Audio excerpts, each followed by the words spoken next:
ബാലരാമപുരത്തെ 2 വയസ്സുകാരിയുടെ മരണം കൊലപാതകമെന്ന പ്രാഥമിക നിഗമനം കുടുംബത്തെ ചോദ്യം ചെയ്യുന്നു. തിരുവനന്തപുരം ബാലരാമപുരം കോട്ടൂക്കാൽ കോണത്ത് കാണാതായ 2 വയസ്സുകാരിയെ കിണറ്റിൽ മരിച്ച നിലയിൽ കണ്ടെത്തി. ശ്രീതു ശ്രീജിത്ത് ദമ്പതികളുടെ മകൾ ദേവേന്ദുവിനെയാണ് മരിച്ച നിലയിൽ കണ്ടെത്തിയത്.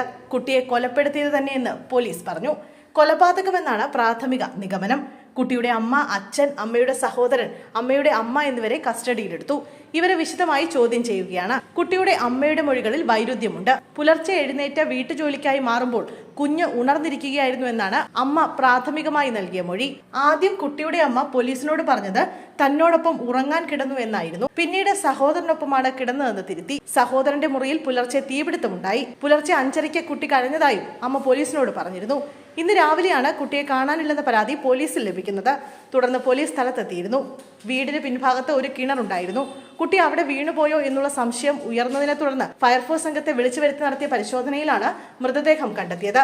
2 ദിവസം മുമ്പ് കുടുംബം 30 ലക്ഷം രൂപ കാണാനില്ലെന്ന് കാണിച്ച് പോലീസിൽ പരാതി നൽകിയിരുന്നു. പക്ഷേ ഈ സംഭവത്തിൽ പോലീസ് കേസെടുത്തില്ല. വീട്ടുകാരുടെ മൊഴി പരസ്പര വിരുദ്ധമായതോടെയാണ് പോലീസ് കേസെടുക്കുന്നില്ലെന്ന നിലപാട് സ്വീകരിച്ചത്. പ്രദേശം സന്ദർശിച്ച MLA M. വിൻസെന്റും സംഭവത്തിൽ ദുരൂഹത ആരോപിച്ചു. രാവിലെ 5 മണിയോടെയാണ് കുഞ്ഞിനെ കാണാതാവുന്നത്.